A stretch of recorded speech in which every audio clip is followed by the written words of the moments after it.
Ce journal vous est offert par DACO SARL, société d'expertise comptable et de fiscalité.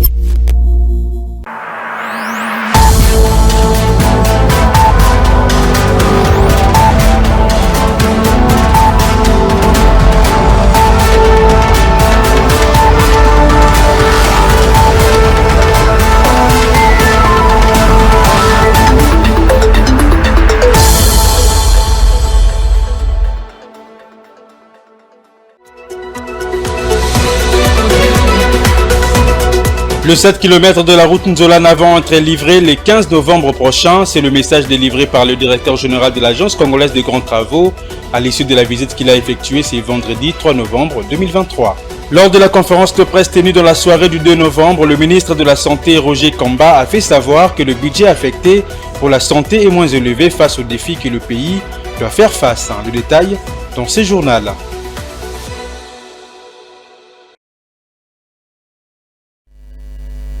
C'est pour le titre, mesdames et messieurs. Bienvenue dans cette édition du journal sur Ecofin Télévision. Tout d'abord, la République démocratique du Congo est désormais dotée du premier data center national. C'est là en vue d'améliorer les performances financières et d'octroyer au pays des outils de gestion et de conservation des données à la pointe de la technologie. C'est le chef du gouvernement congolais, Jean-Michel Sama Lukonde, qui a procédé à l'inauguration de ces bâtiments le jeudi 2 novembre 2023. Fulgence Milaï pour le commentaire. Selon le Premier ministre congolais, le président de la République a pris l'initiative d'un plan national du numérique en 2019. Un plan axé sur 4 piliers stratégiques, notamment les infrastructures, les contenus, les usages applicatifs ainsi que la gouvernance et la régulation. Ceci pour porter la stratégie de développement numérique à l'horizon 2025 avec un accent particulier sur la mise en place de la modernisation des infrastructures. L'action gouvernementale est rarement un fleuve tranquille. Elle est par moments ponctuée de difficultés dans la mise en œuvre de l'ambition. Il convient de noter que notre pays connaît une fracture numérique qui accentue les disparités intra-urbaines entre les villes, les campagnes ainsi que les provinces.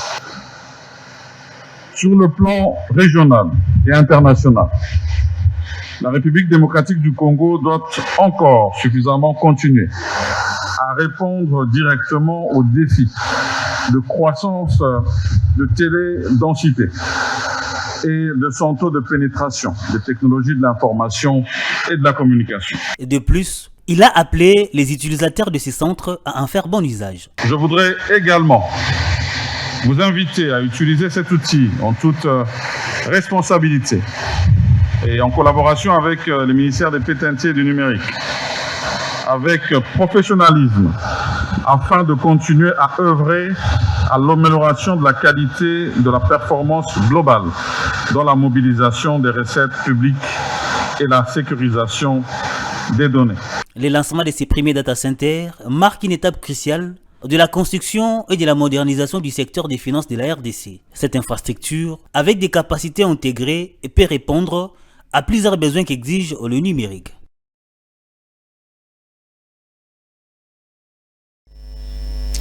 Une médaille d'or a été remise au Premier ministre Jean-Michel Sama Lukonde le 1er novembre en guise de sa ferme implication dans l'organisation et surtout dans la réussite de la 9e édition des Jeux de la francophonie.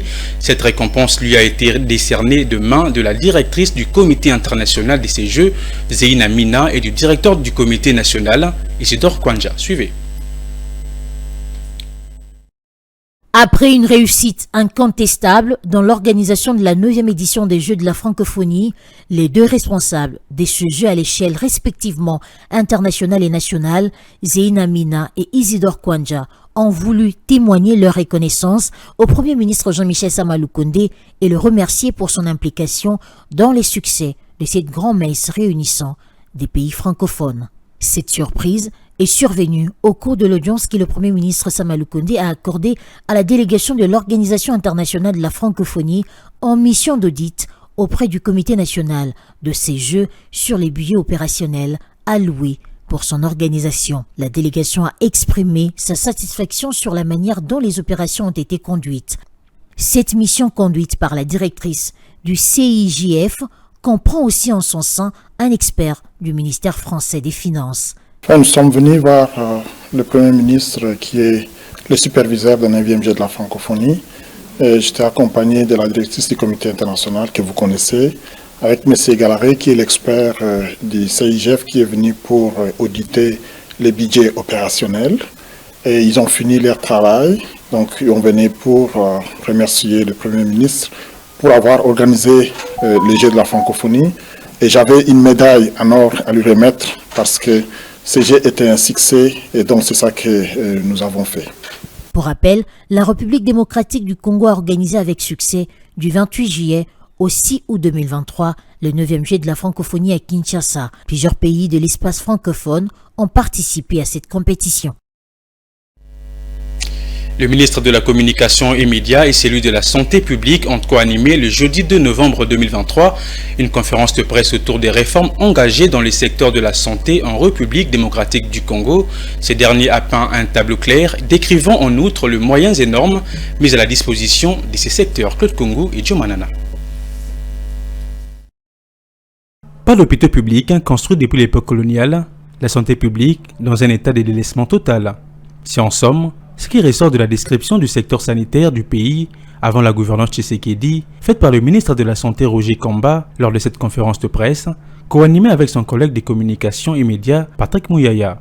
À côté de ces sombres tableaux qui a caractérisé les secteurs de la santé en République démocratique du Congo, Roger Kamba a présenté les avancées significatives réalisées dans ces secteurs sous le leadership du président Tshisekedi. Il s'agit entre autres sur le plan matériel de la rénovation de l'hôpital général de Kinshasa ex-Mamayemo, le PDL 145 territoires, des ventes dotés au pays plus de 785 centres de santé, sans négliger la gestion optimale de plusieurs épidémies comme Ebola. Quand le président de la République est arrivé, il a trouvé un pays où la santé avait été abandonnée. Et cela s'est matérialisé par plusieurs choses qu'on peut énumérer rapidement. Je vous ai dit, on n'a jamais construit un seul hôpital public depuis l'indépendance. Vous connaissez Mamayemo, vous connaissez Ngaliema. Allez demander l'âge de ces hôpitaux-là. Aucun hôpital n'a été construit après l'indépendance. Il y a des gens qui vous diront, ouais, mais il y a peut-être cinquantenaire. C'est une réhabilitation, et encore, qui a été faite de manière que vous connaissez. Donc, abandonné dans le secteur. Nous avons trouvé aussi un pays avec beaucoup d'épidémies. Beaucoup d'épidémies. Et ces épidémies, elles avaient une caractéristique, c'est qu'elles étaient mal gérées. Je vous donne un exemple, un seul. C'est que l'épidémie d'Ebola de 2018 que nous avons trouvée a coûté 1,2 milliard de dollars.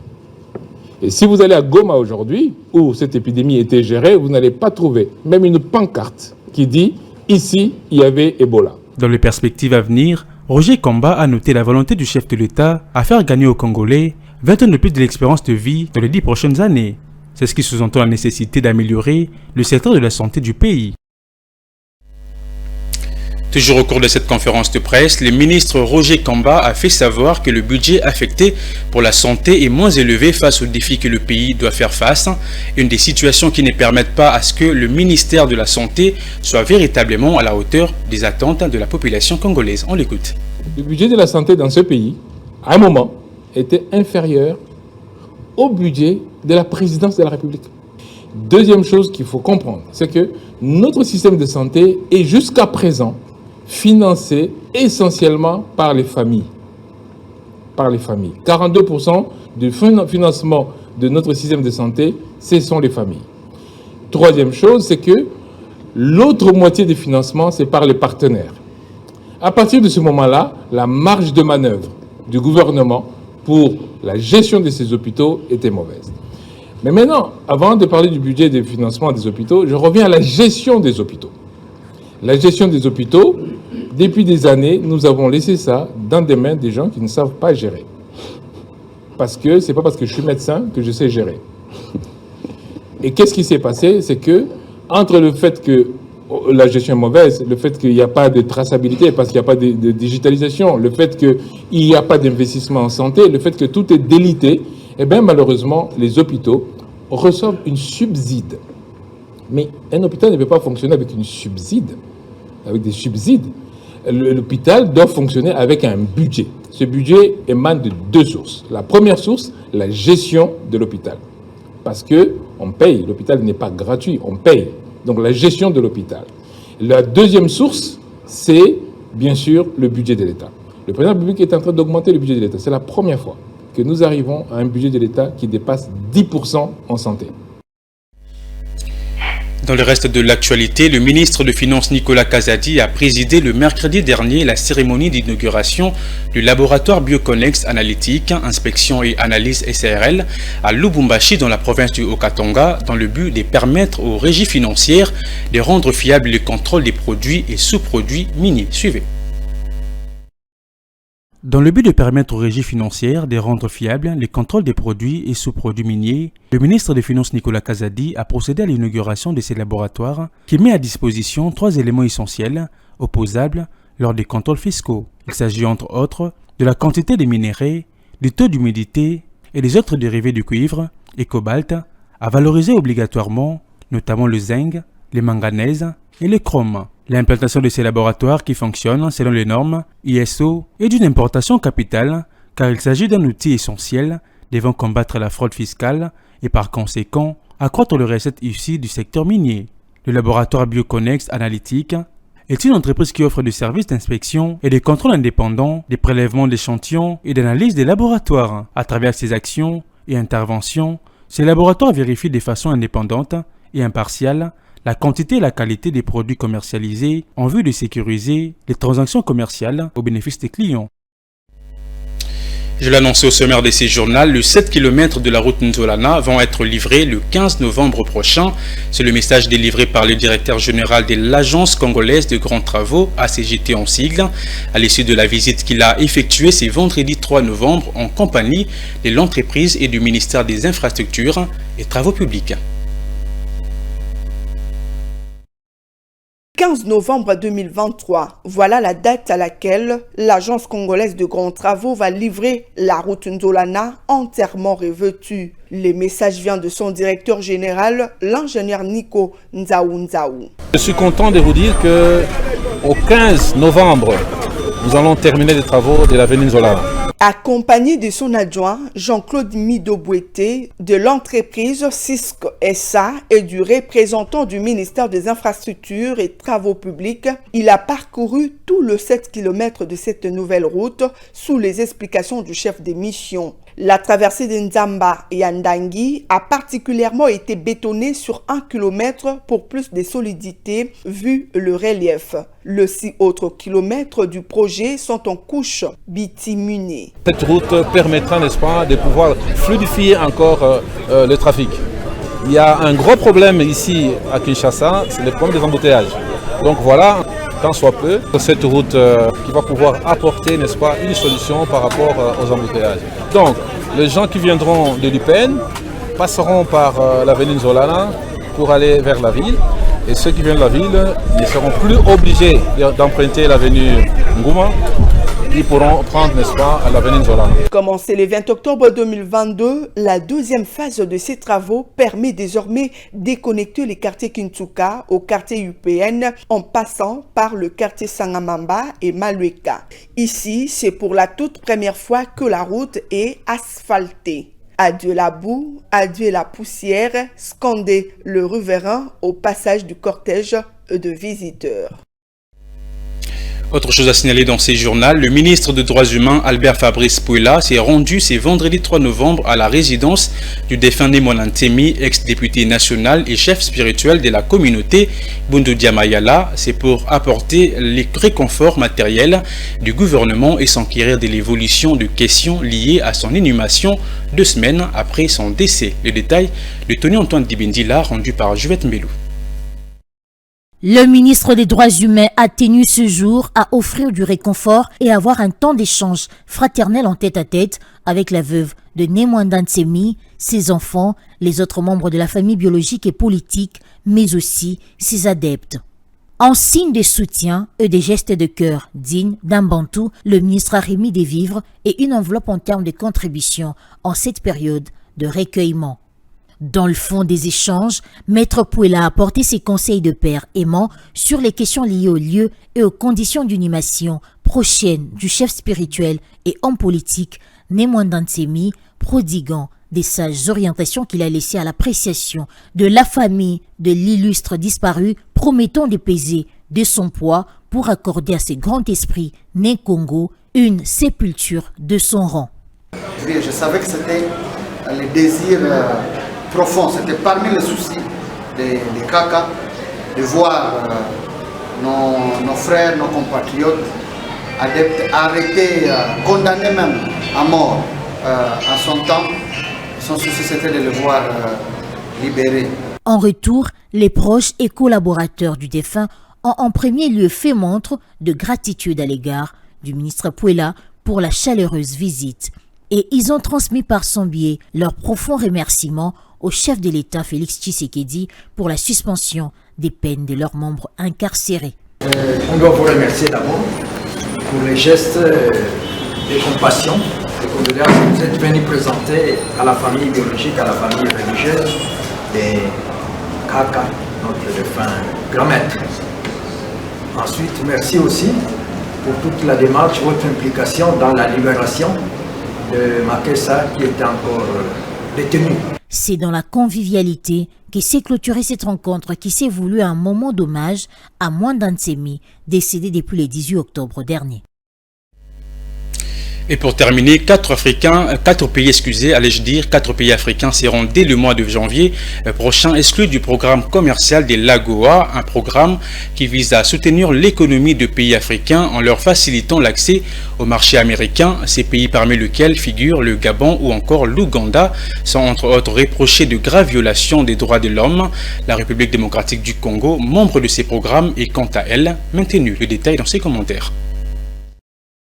Le Gabon, l'Ouganda, le Niger et la République centrafricaine sont le pays visés par cette sanction, devant engendrer leur exclusion immédiate au programme commercial de l'AGOA. C'est le président américain Joe Biden qui a manifesté publiquement cette intention dans une correspondance adressée en début de semaine au président de la Chambre des représentants des États-Unis, quelques jours avant que le 20e édition de l'AGOA ne s'ouvre à Johannesburg, en Afrique du Sud. Ces pays sont notamment inculpés des violations flagrantes des droits de l'homme, le cas précisément de l'Ouganda et de la République centrafricaine. L'incapacité pour le Niger et le Gabon à établir des progrès constants dans la sauvegarde de la démocratie pèse évidemment sur leur chef d'accusation. Par ailleurs, la République démocratique du Congo, qui a réintégré AGOA en 2020, 10 ans après sa suspension, ne figure pas sur cette liste de pays à exclure, ce qui induit la capacité des actuelles autorités à respecter les normes internationales, tant sur le plan des droits de l'homme que commercial. Lancée depuis le 18 mai 2000, la loi du commerce préférentiel de l'AGOA exempte aux 35 pays africains bénéficiaires des droits de douane pour les exportations vers les terres de l'oncle Sam de quelques 6800 produits.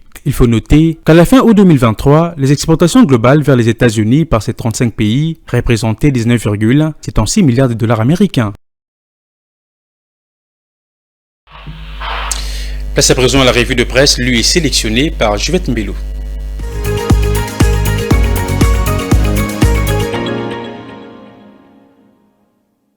Mesdames et messieurs, bienvenue à tous dans cette revue de presse économique.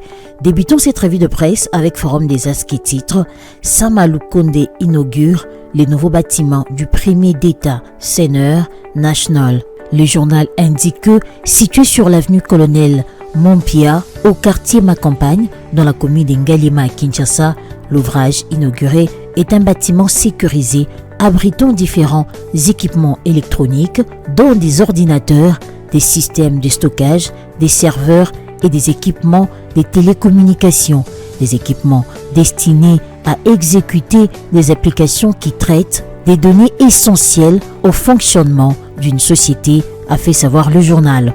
À en croire le Premier ministre, lors de son discours inaugural, le président de la République, Félix-Antoine Tshisekedi Tshilombo, a pris l'initiative d'un plan national du numérique en 2019. Ce plan est axé sur 4 piliers stratégiques, notamment les infrastructures, les contenus, les usages applicatifs, ainsi que la gouvernance et régulation. Il porte notamment la stratégie de développement numérique à l'horizon 2025, avec un accent particulier sur la mise en place de la modernisation des infrastructures, telles que c'est le cas aujourd'hui. Il convient de noter que le pays connaît une fracture numérique qui accentue les disparités intra-urbaines entre les villes, les campagnes ainsi que les provinces. Sur le plan régional et international, la République démocratique du Congo doit encore suffisamment continuer à répondre directement aux défis des croissances de télédensité et des centraux de pénétration des technologies de l'information et de la communication. Sur le plan régional et international, la République démocratique du Congo doit encore suffisamment continuer à répondre directement aux défis des croissances des télédensités et des centraux de pénétration des technologies de l'information et de la communication, a fait savoir le journal. Terminons cette revue de presse avec Africa News qui titre « 10 millions, voici les 27 bénéficiaires et la somme reçue par chacun ». Le tri hebdomadaire indique qui a pris quoi dans les 10 millions détournés à la Gécamine par des mandataires, cadres et agents via des prélèvements injustifiés des fonds dans les comptes de la Société immobilière du Congo, une société appartenant à 99% à Gécamine. La question sur toutes les lèvres après l'éclatement du scandale suite à un rapport de l'Inspection générale des finances a désormais trouvé sa réponse. Le voile est ainsi levé avec des détails sur cette affaire qui secoue la Gécamine. Selon des sources au sein de l'IGF, ces prélèvements des fonds datent de la période allant d'octobre à décembre 2022 en faveur de certains mandataires et agents de la Gécamine pour un total de plus de 10 millions de dollars américains. Pour contourner la vigilance, le DG de la Gécamine, également président de la Simco, a ainsi profité de sa position pour tirer les draps de son côté en ordonnant des paiements directs au profit des tierces pour des fonds perçus par Simco pour son actionnariat. Pour contourner la vigilance, le DG de la Gécamine, également président de Simco, a ainsi profité de sa position pour tirer les draps de son côté en ordonnant des paiements directs au profit de tierces pour des fonds perçus par Simco pour son actionnariat. Pour contourner la vigilance, le DG de la Gécamine, également président de Simco, a ainsi profité de sa position pour tirer les draps de son côté en ordonnant des paiements directs au profit des tierces pour des fonds perçus par Simco pour son actionnariat dans Sicomine et KCC. Pour justifier sa besogne, le DG de la Gécamine, à l'époque, a usé des motifs aux apparences étranges et évasifs, dotation spéciale, collation spéciale ou encore non spécifiée. Pour justifier sa besogne, le DG de la Gécamine, à l'époque, a usé des motifs aux apparences étranges et évasifs, dotation spéciale, collation spéciale ou encore non spécifiée. Fin de cette revue de presse économique. Merci à vous de l'avoir suivi.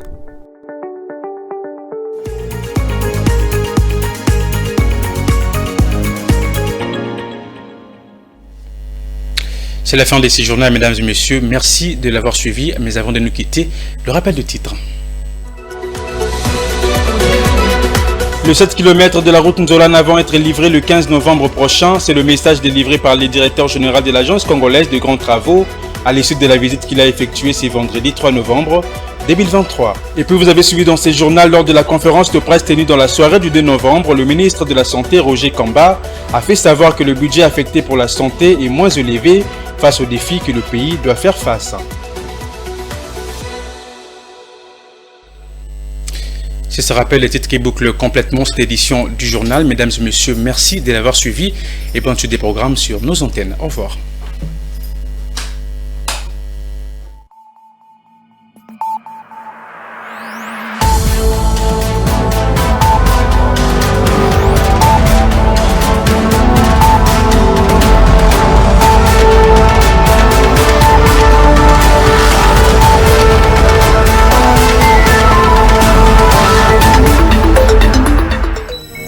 Ce journal vous a été offert par DACO SARL, société d'expertise comptable et de fiscalité.